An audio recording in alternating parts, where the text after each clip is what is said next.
31 sector आम oil palm जोटा palmolein plantation करछु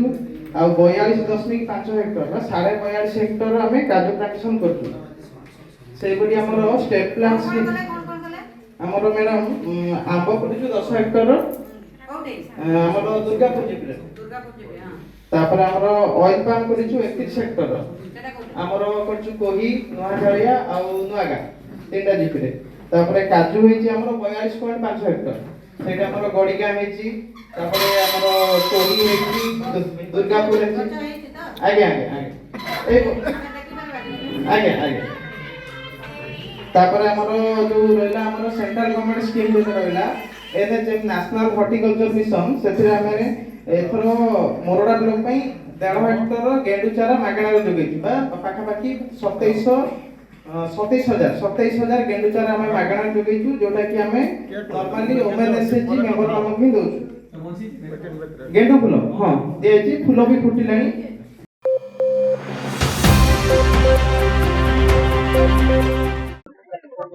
आपण माने समस्ते जानी आज जो आमर भारतमाला प्रोजेक्ट नेशनल हाईवे तरफ जो जनशुणाणी थिला बालिकुदा ठारे प्रस्तावित जो आमर एनएच रो 4 लेन विशिष्ट टांगी खोर्धा जिलार टांगी ठारू केन्द्रापड़ा जिलार रतनपुर पर्यंत दीर्घ 177 किलोमीटर जो प्रस्तावित सुदीर्घ 177 किलोमीटर जातीय राजपथ आज जनशुणाणी थिला परिवेश जनशुणाणी आपण माने जानछन्ती एटा को आमे कहूछु इसी पाई पब्लिक हियरिंग बा एनवायरमेंटल क्लियरेंस बडी से पब्लिक हियरिंग रे आज बहुत जनसाधारण ये जो नाउगा बालिकुदा एरसमा कुजंग ए चारोटी ब्लॉक रु आसी जोग देइथिले सेमानकर सपक्ष विपक्ष मतामत देइछन्ती मध्य बहुत आमे पाखापाखि 25 टी लिखित दरखास्त पाइछु सेगुडी को मध्य आमे उच्च कर्तृपक्ष पाखु प्रेरण करिवु मोटामोटी भाव में आज जनशुणाणी सफल होईछि कोटी करिवो नाही ए दृष्टि चिंता कराई जनशुणाणी कराई तो प्रथमे जो नक्शा थिला 3 नंबर नक्शा सेटा हमर आंबशाला डाबर देइकरी फाइनल नक्शा तो हेई नाही फाइनल नक्शा हेइतिले जनशुणाणी हेइटा थांदा तेणु जनशुणाणी सेइथिपे हेइछि नक्शा गोटे चेंज करवा कारणरू आउे फाइनाल हम जनशुणाणी पर फाइनाल हम जो राजपथ प्रस्तावित राजपथ जाउछि एक सुंदर प्रस्ताव एवं ए प्रस्ताव को मु अशेष धन्यवाद दउछि हमर जातीय राजपथ प्रकल्प अधिकारी माननकु जे एक जो पट दे राजपथ नवा पई से माने प्रकल्प नक्शा तैयारी करछन्ती ताहा एक सुंदर प्रस्ताव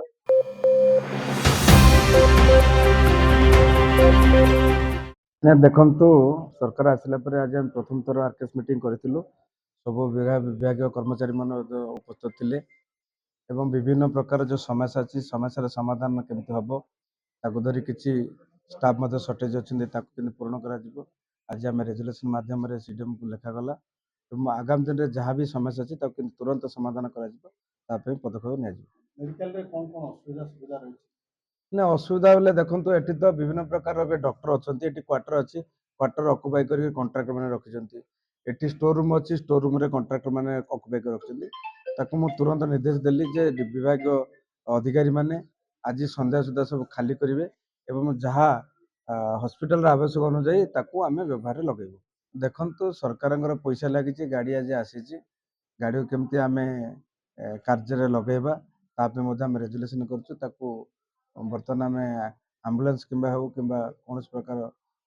कम जमी हॉस्पिटल आसपे रेजुलेसन कर सीडीएम को लिखा निश्चित भाव में भावुँ आगामी दिन में कम लगे पूर्व जो आरकेएस मीटिंग चलूला एमाने पूर्व आरकेएस मीटिंग माध्यम रे खाली गोटे प्रहसन चलते आ जो थिले पूर्व गवर्नमेंट जहाँ करते देखो गोटे महाप्राण गाड़ी आसी गवर्नमेंट आसिया पूर्वर गाड़ी अच्छी खत खाऊ एबे मीटिंग माध्यम रे आमे हमर माननीय एमएलए हमर प्रताप भाई से ऊपर फोकस करिसेंती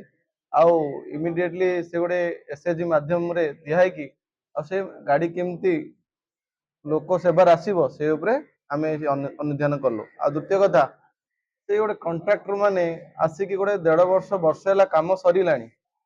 से गोदाम हल कर रखिथिले पूर्व गवर्नमेंट रो जहाँ जहाँ जो काम 5T हिसाब रे आउ एबे आमे भ्रमण करिक आसिलु से जो घर जा तैयार हेची से घरे उई लागी गलानी आम भ्रमण कलु से कम दिन भितर कार्यकारी हम टॉयलेट फॉयलेट क्लीन हम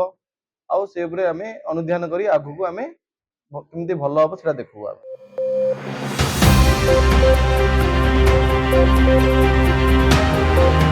ज्ञान को अपनी अपनी जो महानता है, अपनी अपनी जो जिंदा दिली है, अपनी अपनी जो अच्छाई है, उसको बरकरार रखिएगा और बढ़ाइएगा और यूं ही हमारे साथ बने रहिएगा। बहुत बहुत धन्यवाद। सहयोग देगा, संक्षिप्त में वो अपना वक्तव्य रखेगा।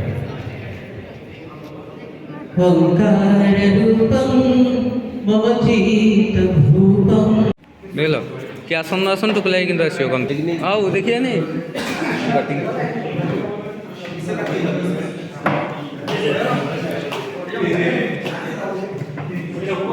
ज्ञान को अपनी अपनी जो महानता है, अपनी अपनी जो जिंदा दिली है, अपनी अपनी जो अच्छाई है, उसको बरकरार रखिएगा और बढ़ाइएगा और यूं ही हमारे साथ बने रहिएगा। बहुत बहुत धन्यवाद।